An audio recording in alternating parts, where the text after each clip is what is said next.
Sassin Longuinhos Monteiro lá ia conhecimento, Bamero Polícia Nacional Timor-Leste na Entolo, NBNC combustível ba careta privado. E a quarta-feira, semana né, Tribunal Judicial Primeira Instância dele, continua lá o julgamento de Rona ex-comandante-geral Penitelli, de depoimento, ba caso peculato, nebe envolve esse membro Polícia Nacional Timor-Leste na Entolo, o inicial DD, LL, no BDS, e a Tina, Rion Rua, Salure Sentolo. E a sala de julgamento, Sassin confessa ba Tribunal Katak. Sassin lá ia conhecimento ba abastece, minha ba careta privado, também é momento no ba, Sassin orienta a atuência minha ba careta oficial de. No momento no ba, esse minha ba careta oficial de, atu facilita atividade cerimonial natal, conjunta, enquanto esse ba careta militar, no polícia. Ne atu halo controlo de halo segurança, ba fatin refere.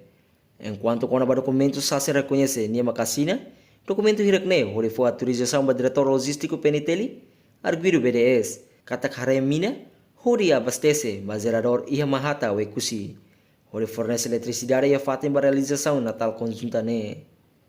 Sassin declara, e a momento no ba, Sassin mak for ordem duni, atau yang semina ba careta oficial de. No mina resto mos tem que abastecer ba careta oficial, enquanto ba careta privado, Sassin lá ia conhecimento. Foi em ronatia depoimento si Sassin Longuinhos Monteiro, Tribunal adia faz julgamento balorong walu, fulang abril, tina riung rua rung resune, ia tu kutolo lorai, onde halo alegação ba caso ne. No tuir acusação ia tina riung rua, sanur singhat, arguido BDZ entrega senha combustível ba arguido LG, no DM, onde arguido BDZ, e conhecimento kata arguido LG, o DM, atu fang o total osang apurado durante produção provas a mutu dolar riung tulu nuresinsia, vírgula atus rua tulu nuresin lima.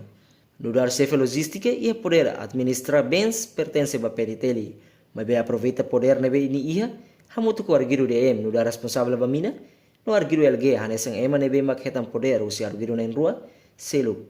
Ba foti mina ia companhia tol, hori ba ense ia tanque mina, mas bem usa siranya competência, sira decide. Mina ne ba fam fali, no osang usi fang mina, sira fahe ba malu.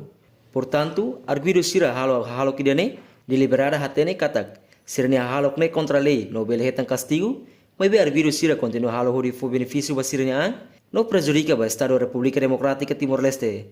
No ne arbiru BDZ LG HDM, hanesan ko autor material ba crime peculato, tu artigo atus rua sinulo resin lima, e a Código Penal Timor-Leste.